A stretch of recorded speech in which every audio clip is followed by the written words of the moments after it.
My sister shaved my head to humiliate me in court. She went pale when my fiancé walked in and took the judge's seat. The whole room froze. Hi, my name's Kaylin, and I didn't expect to survive this, let alone tell it. My sister held me down in a courtroom bathroom and shaved my head, said it was for order, for control. But truthfully, it was just to break me before I ever stepped onto that stand. What she didn't know was that the man I love, the one she laughed off as a nobody, was about to walk in wearing the robe she thought she owned. And when he took the bench, she wasn't ready for what he read out loud. But before I tell you what happened when the gavel fell, tell me, where are you watching this from? What time is it where you are? Drop it in the comments below. The air smelled of stone and humidity, old Charleston wrapped in morning fog. My heels clicked on the courthouse steps, steady and sharp, echoing louder than I felt inside. I tightened my grip on the leather portfolio in my hand, the same one I carried into my dissertation defense years ago. That morning, I had felt prepared. Today? Not so much. This wasn't supposed to be about me. I was just here to observe, maybe support. At least, that's what I told myself. Inside, the marble floor shimmered under the sterile lights. The security guard barely looked up as I passed through, but others did. Eyes followed me with that look. The one that said, "Why is she here?" It was never direct, just small darts of glances from people I used to call family. I spotted them across the atrium. My mother's posture was stiff, arms crossed like she was bracing for impact. And Celine, my older sister, sitting effortlessly elegant in her ivory blazer, legs crossed, smirking like she already won something I didn't know I was competing for. I kept walking. A woman behind the registration table waved me over. Her tone was polite, but impersonal. "Name?" "Kaylin Monroe," I answered, offering a faint smile. She looked down at her list, frowned slightly, then handed me a badge. I took it without glancing until I clipped it onto my blazer and felt a chill crawl up my neck. Printed in bold black letters, "K. Nobody." I blinked. "This isn't right," I said, voice low but firm. "It should say, Monroe." "Kaylin Monroe." The woman barely looked up. "That's what the list says, ma'am. If you'd like to speak to someone, you'll have to wait. But you can't enter the courtroom without a badge." The words hit harder than they should have. I wasn't even surprised. Not really. From across the atrium, Celine was watching me. She raised her phone slowly, deliberately, and I saw the soft click of a snapshot as her screen reflected my badge. She tilted her head and grinned, like a child who had pulled a prank and couldn't wait for the punchline. I didn't flinch. I just nodded and turned away. If this was a game, I wasn't going to give her the reaction she wanted. I adjusted the badge, smoothing it down against my chest like I wore it proudly, but my hand stayed there too long, pressed hard. I could feel the edges biting into my palm. It was like someone had scrawled the truth of how they saw me, like I didn't matter, didn't belong. Maybe they believed it. Maybe they wanted me to believe it too. The hallway to the courtroom was quiet, too quiet. Each step I took felt heavier, like my shoes were sinking into the floor. My mother turned away when I passed, just slightly, but enough. This wasn't just about a court case. This was a message. The badge was a statement, and Celine had delivered it with flair. I found my seat on the far side, nowhere near the family rows. As I sat, I glanced down again. K. Nobody. Not even a typo. A choice? Maybe I'd always been a ghost in this family. The quiet one. The one who said sure too easily. The one who didn't fight back because she thought being silent was the noble thing. Maybe they mistook my silence for weakness. I gripped the badge again, tighter this time, letting the edges dig in until I felt something sharp, like a warning. From across the aisle, Celine leaned over and whispered to our mother, then laughed behind her hand. They weren't even trying to hide it anymore. The court doors opened. People shuffled inside, heels clicking, papers rustling, the distant coughs of someone bored or bitter. I stood to enter. Celine passed by me slowly, her perfume trailing behind her like a second skin. She leaned in close, just enough so I could feel the warmth of her breath as she whispered, "No one invited you, Kaylin. Just know that." She didn't wait for a response, and I didn't give her one because I already knew what this was. This wasn't their custody hearing. It was mine. The door shut behind me with a quiet thud that echoed louder than it should have in a courtroom full of whispers and waiting eyes. I took a seat near the back, not far from the counsel table, but far enough to stay unseen if such a thing were possible in a room designed for exposure. The badge still clung to my blazer like an insult I hadn't asked for. I sat up straight, crossed my legs, and tried to disappear into the fabric of the chair. The judge hadn't arrived yet. I wasn't on the docket. Not officially. I was only here to support a distant cousin's custody hearing, or at least, that's what I had been told. That's the story Celine gave me anyway. Now, I wasn't so sure there ever was a cousin. The courtroom lights dimmed slightly as Celine's attorney stood, smoothing the front of his suit with theatrical precision. His voice was calm, but heavy with performative authority. Your Honor, we'd like to begin our statement with a brief presentation, just to provide some necessary context about the environment surrounding this case. Context. That word hit me wrong. I blinked as the screen on the far wall lit up. A projector buzzed softly. A PowerPoint interface blinked to life, and there it was. My face, huge, blown up tenfold. My shoulders hunched, my expression mid-blink caught off guard, and below my face, the badge. Clear as daylight. K. Nobody. Gasps fluttered across the room like a wave breaking on a shore. A few people shifted in their seats. One juror raised their eyebrows. Another whispered to someone next to them. Celine's attorney gestured with one hand, smooth as a salesman. This image was taken just this morning. We thought it was important to show how certain individuals have inserted themselves into this proceeding, uninvited, unscheduled, and potentially unstable. Unstable? I gripped the bench so hard my nails pressed into the polished wood. I didn't move, didn't blink. The lights made the sweat gather along my collarbone. I forced my jaw not to clench. I wasn't going to let them have that. The lawyer tapped the clicker again, bringing up a second slide, metadata, and timestamps. But something was off. The time code said the photo had been taken at 7:16 a.m., before court even opened, before I arrived. That's not possible. I had parked at 752. I remembered because I had looked at the time while checking the court map. I had even taken a photo of the courthouse myself, time-stamped. My throat went dry. My mind clicked into place like gears grinding against one another. They'd faked it. Celine, or someone in her circle, had altered the timestamp metadata. She wasn't just humiliating me, she was framing me. A whisper from the judge broke the silence. Was Miss Monroe even on the witness list? The attorney's lips curled into something too smug to be accidental. No, Your Honor. She appeared of her own volition, walked in with that badge on, sat herself down, and well, he let his voice trail off like it pained him to say the rest. You can't teach people boundaries. I turned my eyes towards Celine. She didn't look at me. She didn't need to. She knew I'd look. She simply straightened her skirt and watched the screen like she was proud of it. I'd seen this tactic before, years ago, 16 years old to be exact. Our parents had thrown a dual birthday party for us every year since we were children. But that year, Celine had forgotten to include my name on the invitation. The entire class had shown up thinking it was her party alone, and she never corrected them. That night, I'd sat on the swing set in the backyard eating cake alone, pretending I was okay with it, pretending it didn't sting to be erased. This moment, this courtroom, that same sting magnified in public. But this time, I wasn't 16, and I wasn't going to disappear. I closed my eyes for a beat, not to cry, to regroup. The courtroom murmured around me, but I was scanning, assessing. Then I noticed him. In the far back corner, a man sat quietly, arms folded, no notes, no laptop. His suit was worn but neat. His eyes weren't on the attorney. They were on Celine. Not blinking, not smiling. Watching her like someone who had seen a mask fall before. He didn't look like press. He didn't whisper to anyone. He just observed. And something about the way he leaned in when Celine spoke, it was like he was waiting. Not for the story, but for the moment she'd slip. He didn't take notes.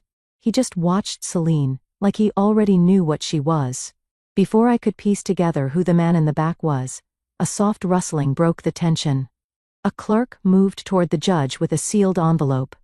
Plain, no markings, no stamps, just crisp and ominous. Something about the way the judge's brow furrowed told me it wasn't part of the original proceedings. Your Honor, the clerk said quietly. This was delivered just now. Marked urgent, anonymous sender. The judge opened it slowly, like peeling back something rotten.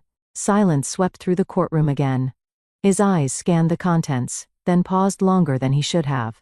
He glanced my way for a second that stretched far too long before turning to the court reporter. Please record this as an addendum to the hearing exhibits, he instructed, and tapped the document twice before setting it down with a heavy sigh. Then he looked straight at me.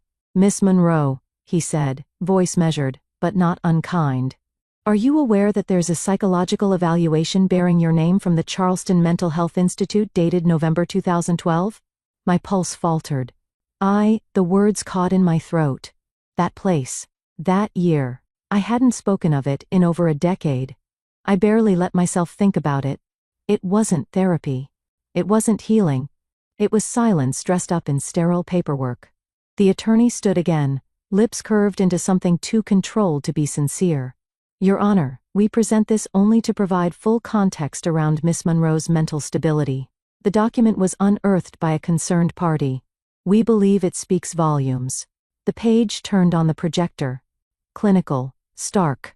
Diagnosis, emotional instability, behavioral dysregulation. I didn't recognize the words because they weren't mine. They weren't me. I wasn't unstable. I was 22 and locked outside during a snowstorm by my sister. I was barefoot, sobbing after she had turned the deadbolt and turned off her phone. It was supposed to be funny. Her friends laughing from the window. She'll be fine. She always freaks out over nothing. I had collapsed on the steps, half frozen, shaking uncontrollably, until a neighbor called an ambulance. But the next morning, our mother had whispered, "This is what happens when you overreact. People will think you're crazy. Do you want that?" She drove me herself, quietly, deliberately to a hospital an hour away. She signed the papers. I stayed there for 72 hours, and when I got back, no one in the family brought it up again. Not even me. Not until now. My heart pounded like it was trying to claw its way out. But my face? My face didn't move. I wouldn't give Celine the satisfaction of watching me break. She sat still at the table, hands folded, lips tight, but there was the faintest upward twitch at the corner of her mouth. Like this was her masterpiece finally hanging on the gallery wall. This isn't therapy, I whispered to myself. It's erasure. Because that's what they did, reframe everything I survived into some shameful fiction. If you control the narrative, you don't need the truth. I glanced toward my mother. She was there, 2 rows behind Celine, clutching her handbag like it might explode. She didn't look at me. She looked down. Of course, she did. The judge asked if I had any statement in response. I stood slowly and cleared my throat. My voice trembled, but not from fear. That file was created without my consent. I was never diagnosed. I was placed in that hospital by family members who wanted to avoid scrutiny, not because I was a danger to anyone. The real danger was being locked out in a storm for existing. A murmur rippled. The judge didn't respond, just nodded for the record to reflect my statement. No judgment, no acknowledgement, just paper. Because in a courtroom, facts don't matter, only what's written. I sat down and caught a movement out of the corner of my eye. The man at the back, he stood for the first time. He walked with slow, purposeful steps, approached the bailiff, and leaned in. They exchanged quiet words. Then the bailiff looked toward the bench and nodded once. The judge's eyes narrowed. He picked up the microphone. "Miss Monroe," he said again, "please remain seated." There's been a development. Celine's head whipped around, and for the first time all day she looked afraid. The judge's gavel tapped twice, not to end the session, but to pause it.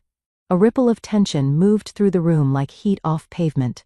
"We'll take a brief recess," he announced, though no one moved. "Counselors and parties involved, please join me in chambers." Vincent Wexler didn't wait for an invitation. He walked with a precision that felt military. His coat never wrinkling, his eyes never shifting. He passed Celine without so much as a glance, but she flinched anyway. I followed the flow of suits and silence down a narrow hallway to the private judicial chamber. The wood felt older here, less performative, like the truth had no need for grand architecture. The judge closed the door behind us. "Mr. Wexler, I assume you're not here on vacation." Vincent nodded once and placed a sealed manila envelope on the desk. A faint watermark from the Department of Justice shimmered under the chamber lights. "You'll want to review this before allowing the hearing to proceed further," he said evenly. "It pertains directly to the misuse of sealed federal records, namely Exhibit 14 Billions, which was submitted to malign Miss Caitlin Monroe's credibility." Celine opened her mouth, probably to object, but the judge raised a hand. "You're saying Exhibit 14 Billions was obtained illegally?" Vincent tapped the envelope. "She used a court system login credential not assigned to her. We've been monitoring several flagged queries made under Judge Harmon's staff access credentials dating back 2 months, all tied to this hearing, all tied to Miss Celine Monroe." I didn't speak. I didn't breathe. I watched as Celine's expression stiffened like fresh clay under heat. "This is absurd," she snapped. "You can't just barge in here with some vague accusation." "I'm not here to accuse." Vincent cut her off. "I'm here to confirm what we've already documented. You accessed mental health records sealed under HIPAA protections. That's a federal offense." The room went very still. Vincent turned slightly toward me, but never softened. "We've been investigating a pattern of ethical violations tied to Miss Monroe's legal activities. This custody hearing gave us probable cause to expand scope." Celine looked at the judge, like she couldn't believe what she was hearing. "You can't take his word over mine. I've worked in the system for years." "That's exactly why this is serious," the judge said flatly. "You know better." Celine's attorney, who had been silent so far, finally spoke. "We'll need time to review any evidence." Vincent was already flipping open the packet. The top page bore Celine's name, time-stamped login credentials, and a list of accessed files, including mine. "This isn't a gray area," Vincent said. "It's black-letter law. Miss Monroe's behavior suggests a pattern of manipulation that includes falsifying metadata and weaponizing sealed documents for personal advantage." And then he said the line that hit harder than anything I expected. "I'm not here to defend you, Miss Monroe," he told me. "I'm here to expose her." Something shifted inside me. Not relief, not triumph, just clarity. For years I'd thought maybe I'd misremembered, exaggerated, made too much of things, but here it was. Paper, dates, facts. Still, Celine wasn't done. She turned toward me slowly, her tone quiet but slicing. "You think I'm scared of you? I built this courtroom. You're just a footnote I let stick around too long." My hands clenched, but not with fear. I stepped closer, voice low but steady. "Then it's time to tear it down." The hallway felt colder when I stepped out of chambers, like the temperature had dropped 10 degrees just for me. My heels echoed against the marble. The click-click cadence of a woman trying to keep it together. Celine was already there, leaned casually against the wall as if she hadn't just been exposed. Her face was calm, almost amused. She tilted her head when I approached. "Cute little show back there," she said, her voice low and syrupy, "but you should know. It only takes one signature to have you held for a 72-hour mental health evaluation. You sure you want to keep pushing?" Her words landed soft, but stung sharp. Around us, courthouse staff moved with deliberate ignorance. No one made eye contact. No one intervened. That was the thing about power. It didn't have to be loud. It could whisper in hallways, dressed in a navy pantsuit and a smirk. I opened my mouth, but no words came. Not yet. My chest was tight, breath shallow. Celine smiled wider. "Didn't think so," she said, brushing past like she'd won again.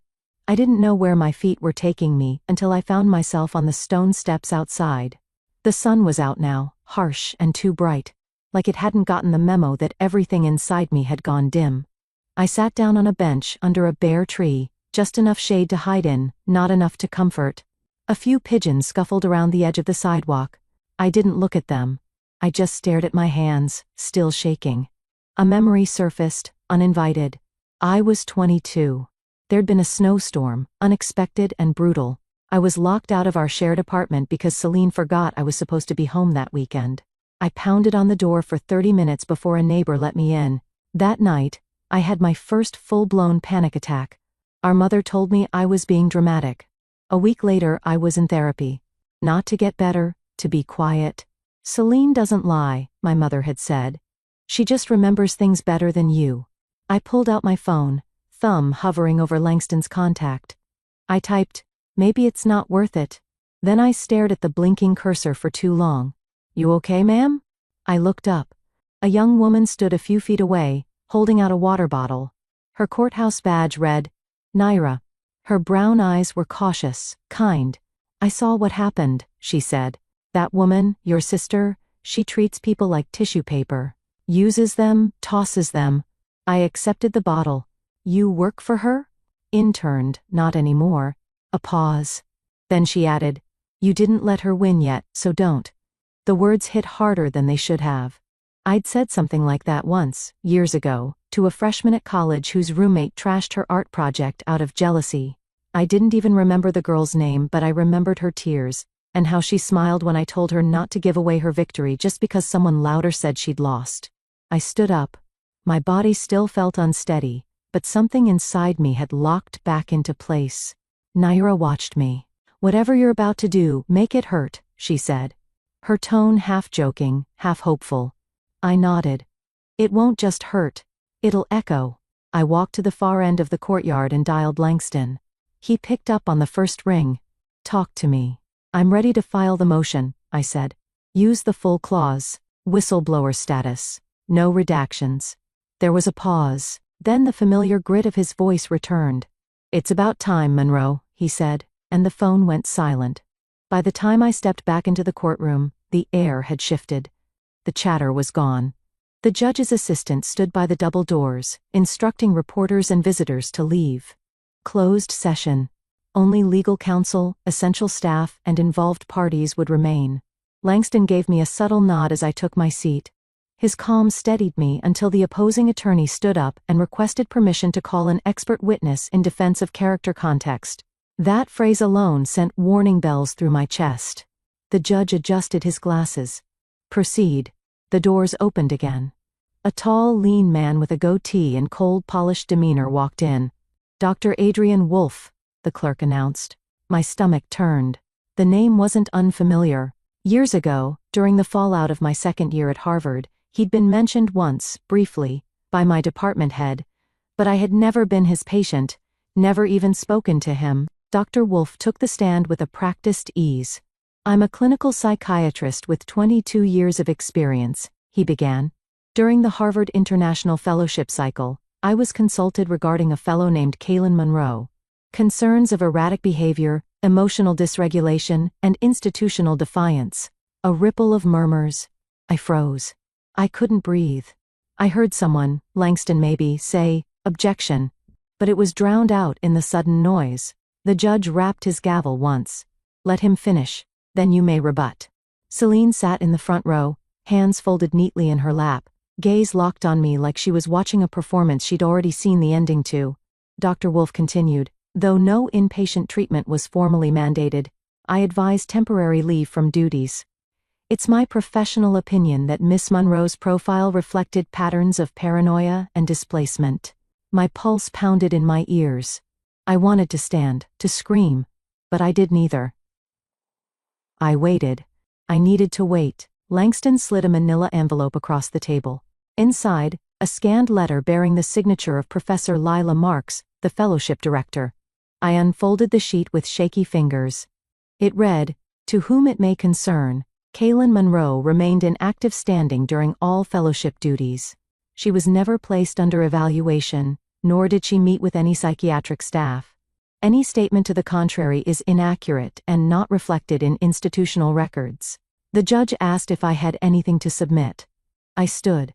"Your Honor, I respectfully request permission to present sealed records from my academic file, including internal grievances and personal statements on the record, and I'd like to be the one who reads them." There was a pause, a long one. The judge looked at me for a beat, then nodded once. I opened the folder. My hands were cold. I had memorized every word over the years, but this was the first time I'd ever said them aloud. I, Kaylin Monroe, filed a confidential harassment complaint against 3 peer fellows on March 17, 2014. No action was taken. Flip. On May 9, 2014, I was treated for a stress-induced ulcer following months of work sabotage. I was told I was overreacting. Flip. Emails between Professor Marks and the grant committee indicate concern about interpersonal targeting. with Kaylin as the documented target. I kept going. The courtroom was silent. No coughs, no rustling paper, just my voice and the truth. Celine didn't interrupt. She didn't flinch. When I reached the final page, I paused. I was told, "You always make things harder than they need to be." That wasn't a diagnosis. That was a warning. I folded the record closed with trembling fingers and looked straight into Celine's eyes. Outside the courtroom, the early fall breeze rustled through the live oaks lining Broad Street. I stood at the base of the courthouse steps, taking in the stillness before the storm. My breath fogged faintly in the cool morning air, the silence around me oddly soothing. I hadn't slept much in the past week, not since the hearing adjourned, not since I read those words aloud. But for the first time in a long while, I hadn't woken up feeling small. As I entered the courthouse lobby, I caught whispers, a hushed tension in the air like something unscripted was unfolding. Two clerks near the security desk were murmuring, just barely audible. "Did you hear who's presiding today?" I thought Judge Merrill had this docket. No. Merrill's out sick. Substitution was filed late last night. Monroe's on the bench now. I paused mid-step. Monroe. Not me. Langston. My stomach dropped and flipped at the same time. I walked slowly through the metal detector, my bag held tight against my chest. By the time I stepped into the gallery, all eyes were already forward. The court officer stood tall by the door. "All rise for the Honorable Judge Langston E. Monroe presiding." I froze. He entered from the side door in full robe, stoic, unreadable, not even a flicker of recognition on his face. The same man who once traced constellations on my back at 2 a.m. was now seated behind the elevated bench. Wooden gavel in hand, judicial calm masking the fire I knew burned beneath. Celine, seated 2 rows up with her attorney, let out a short, incredulous laugh. "You have got to be kidding me." Her lawyer tugged at her sleeve. Quiet. She ignored him. "This is a joke, right? Her fiancé gets to decide the case now? What's next? Jury made up of bridesmaids?" Langston lifted his head slightly. "Miss Monroe, please be advised. I filed my judicial recusal from all familial affiliations effective 3 weeks ago. My assignment today is strictly procedural and was confirmed through the clerk's office." He tapped the file in front of him. "Now, shall we proceed?" Celine shrank back, lips pursed tight. Her voice didn't carry that same confidence anymore. Langston turned to the courtroom assistant. "Please enter into Record Exhibit 7C, full audit disclosure of Monroe Family Trust and associated nonprofit activities." The screen came alive behind him. Lines of figures, names of vendors, timestamps, wire transfers.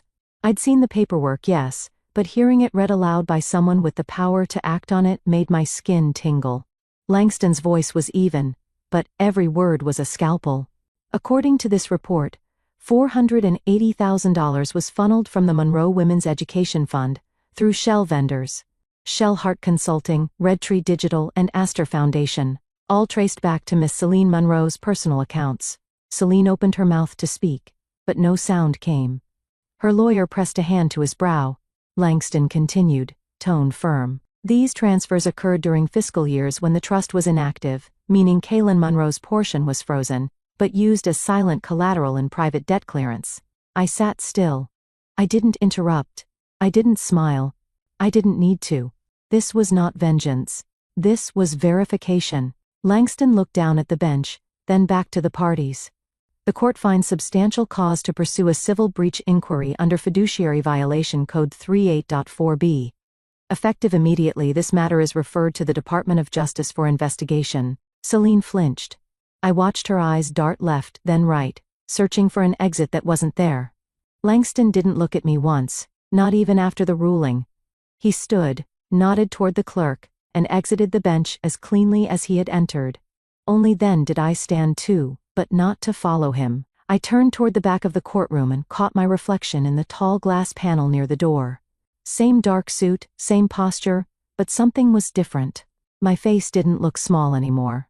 I didn't look like someone waiting to be picked or protected or proven. I looked like someone who finally belonged. And not because I fought louder. I didn't win because I yelled.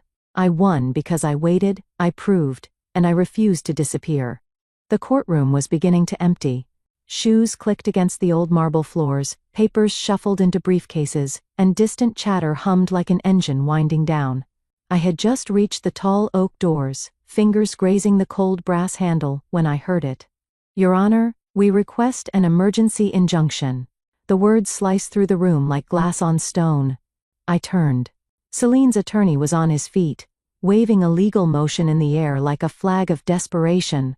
"This entire session is compromised. Conflict of interest. The presiding judge is the romantic partner of the petitioner. We believe bias has tainted every ruling." Celine's eyes were wide, not frightened, but electric. She was smiling again. The same smile she wore when she cornered me in the hallway last week. The same one she wore the day she forged my name on that grant. Langston had already stepped down, protocol observed, but he turned back slightly, his mouth set in a line. The bailiff retrieved the motion and passed it to the clerk. Within moments, it landed in the hands of Judge Margaret Evelyn Rhodes, retired, but pulled in for emergency review. "Judge Rhodes has taken emergency oversight," the clerk announced. "Please remain seated." I did not speak. Not yet. Celine, now almost giddy, leaned into her attorney's shoulder and whispered something. His chest puffed. He must have thought they'd backed me into a corner. I reached into my bag. The same leather portfolio I'd carried since the first hearing. The same one my father gave me when I graduated. I hadn't opened it publicly. Until now. I walked back toward the bench, heels deliberate, pulse steady. I handed the sealed envelope to the clerk who passed it along. "Your Honor," I said calmly, "that document contains an affidavit notarized 2 months before my father passed away. I asked that it be entered into the sealed record." Judge Rhodes adjusted her glasses. "Do you understand what this means, Miss Monroe? Once I open this, we proceed under sworn admission. There's no taking it back." "I understand," I said. And I did. The judge broke the wax seal. Her brows lifted ever so slightly as she began reading.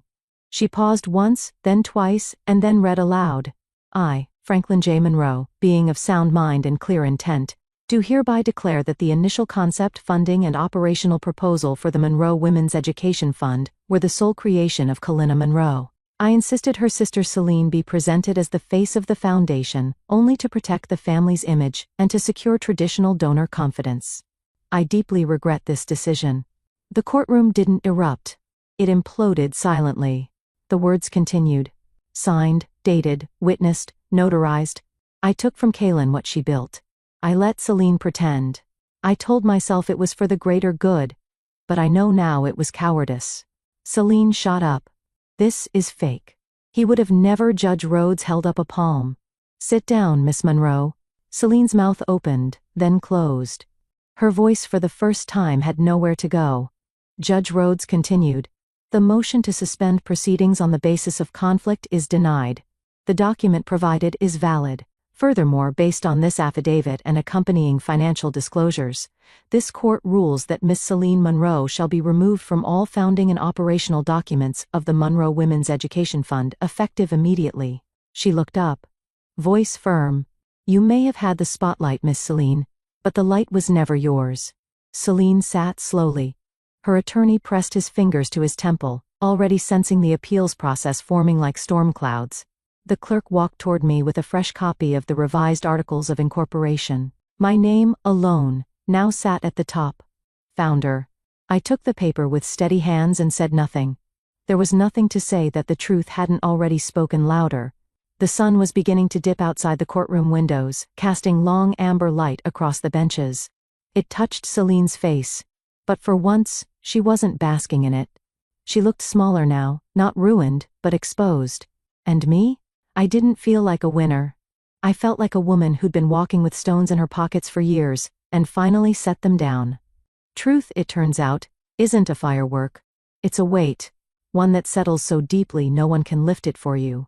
But once it lands, there's no denying it exists. Power didn't look like shouting. It looked like holding the truth until it was too heavy to ignore. 3 weeks passed. The courthouse had faded into memory. Not gone, but quieter now, like thunder after a storm. My name had been cleared. My rights restored. My work, legally mine again. But freedom? That was still something I was learning how to carry. That morning, I arrived early. Before the staff, before the noise, before the world. The sun was barely stretching over the rooftops, casting amber streaks across the sidewalk in front of the new center. A pair of sparrows hopped along the concrete, as if they too were checking the place out. The community center had been rebuilt from the inside out, literally. The court had ordered full financial restitution. The shell companies were shut down. The crooked contracts revoked. Every siphoned dollar clawed back and returned. Inside, it smelled like fresh paint and new beginnings. The walls, now a soft dove gray, were bare for now, waiting for art from the girls who would soon fill this space. I walked through the hall slowly, touching door frames, window ledges, the edges of the bulletin board in the common room. For the first time in years, I didn't feel like I had to brace myself before turning a corner. There were no shadows left to dodge. It was mine now, all of it. Not just on paper. In truth, Celine hadn't apologized. She hadn't looked at me since the ruling. A week ago, she'd held a brief press conference just long enough to announce her voluntary step back from public leadership to focus on personal reflection. She didn't say my name. She didn't say sorry. She blamed the shifting culture and miscommunication, like the foundation had simply malfunctioned on its own. People asked me if I wanted to go on air, respond. Some even pitched a book deal. I said no to all of it. Let her fill the silence with spin. I was done filling mine with defense. Langston had visited once, just once. He didn't bring flowers or excuses, just stood beside me while we watched the staff prep the art tables. He asked gently, "Do you want me to stay?" I took a long breath before answering. "I think I need to see who I am without someone rescuing me," I said. Even if that someone meant well. He nodded. He didn't argue. He just placed a hand on my shoulder for a moment, then left. Some things I've learned aren't meant to be rebuilt. They're meant to be remembered right. Later that morning, I stopped by the art room. A handful of girls were already there, led by a new volunteer named Ari. She was no older than 20, eyes bright behind thick glasses. One of the girls, maybe 8 or 9 years old, was sitting at the far end of the table, working intently with red paper in her small hands. When I approached, she glanced up and smiled shyly. Without a word, she held something out to me. It was a paper crane, folded neatly, carefully. The wings a bit lopsided, but proud. I froze. Years ago, I'd made one just like it. I had given it to Celine when we were teens after she'd won her first debate competition. I thought it was a gesture, a quiet token of sisterhood. She'd laughed, crumpled it, said I was always doing weird little things that no one asked for. Now, here was a child offering me the same shape. No sarcasm, no demand. Just something beautiful made with care and given freely. I took the crane gently from her hand. It was still warm from her fingers. "Thank you," I said. Voice hushed. She beamed. "I make them when I feel calm. Maybe you needed one." I nodded. Maybe I did. Outside, the sun had climbed higher, brushing the sidewalk with gold. I stepped out with the paper crane still in my hand, sunlight on my face. And for once, I didn't need to explain anything to anyone.